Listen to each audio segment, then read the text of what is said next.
How to clear conversation from someone or between me and someone on Snapchat.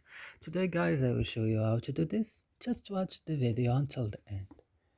You go first and you open your Snap. After this, when your Snap is opening, you go just here on your profile icon. Then you go to settings here, and then you will go down because we have a long list.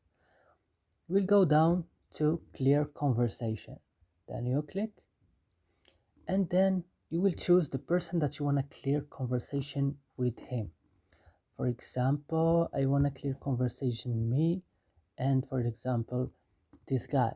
So I will just click on this icon and then click clear, and that's it. It will work. That's it guys. I hope this video is helpful. Don't forget to like, subscribe to our channel. See you next video.